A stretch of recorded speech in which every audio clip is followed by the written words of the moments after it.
2 months had passed since Martha and I last traveled north for our field study, but the memory of that Martian wilderness still burned in my mind, a cocktail of thrill and dread. Mars had no roads, no rails, only two methods of travel. The Turb, hovering over electric lifelines, and the Fenta, a four-legged hybrid of machine and beast that bounded across the scarlet dust. It was inside one of these Fentas, leaping like a steel grasshopper across the empty plains, that our latest journey began. The day was long, filled with red horizons and the metallic hum of our vehicle, but when the sun bled into the horizon, we reached our destination, an experimental surface garden. The sight was astonishing. Genetically modified lichens and plants thrived in patches of green and gold, clinging stubbornly to Mars's harsh skin. Martha's eyes sparkled as she explained. The secret, underground water, filtered and pumped up by an automated system every evening. Enough to grow not just a garden, but perhaps a new Eden. For a brief moment, it felt as if Mars itself was softening, but Mars is never kind for long. That afternoon, while heading back, the Fenta shuddered and died in the heart of a dust storm.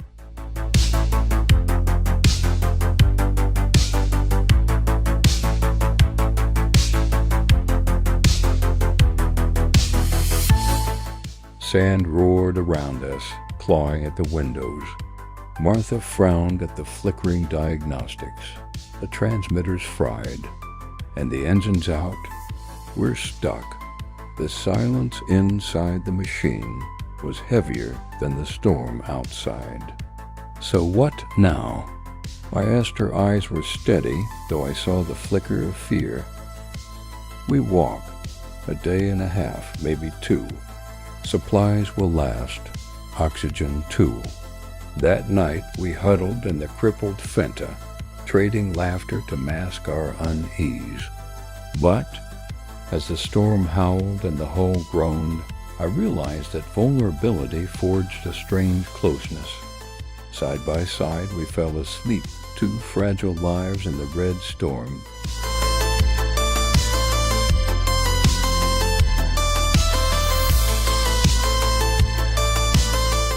Dawn, we stepped into the aftermath. The world was quiet now, but alien still, the dust settling like a curtain across endless ochre plains. The first day's march was brutal hours of trudging, faces stung by grit. Lunch nothing more than sips of beso juice from a tube. By nightfall, I collapsed, too drained to help Martha set camp. She worked tirelessly, inflating the bubble shelter, attaching the air filter while I sat useless, guilt gnawing at me inside. The air cleared and warmth returned. We shared rations in silence until she gave me a sly smile. One blanket will keep us warmer, but only if you tell me a story. So I spun a tale of eternal drifting in space, of love stretched across centuries, of trials that would tear 2 souls apart only to bind them closer. She listened, head on my chest, breathing softly. And when I whispered, the ending sealed. Not with words, but with a kiss, her lips brushed mine, tentative yet certain.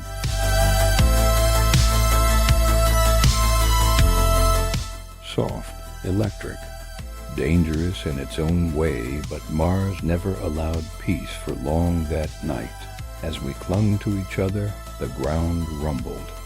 At first faint, then stronger, like a distant beast stirring. Shadows danced outside the bubble, and Martha's grip tightened. "What was that?" she whispered. "I don't know." But every instinct screamed that we weren't alone. The next morning my legs betrayed me. Every step burned. By midday I limped, slowing us down.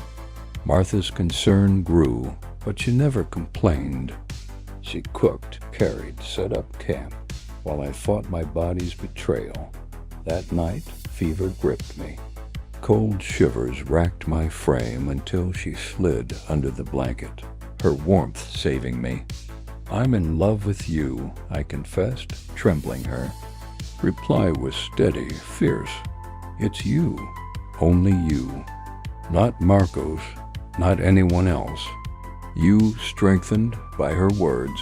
I staggered onward the next day, though slower than ever. Guilt ate at me. I was dragging her down. She reassured me with every step, even when my fever worsened.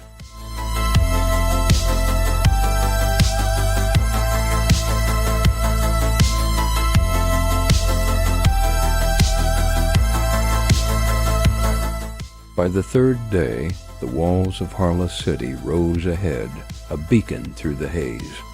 Relief surged in me so strongly I shouted, "Am I glad to see that entrance?" But Martha only smirked. "That's the second time you've said that. Remember, Malik City?" I laughed weakly, but my relief was short-lived. As we approached the gates, figures emerged from the swirling dust.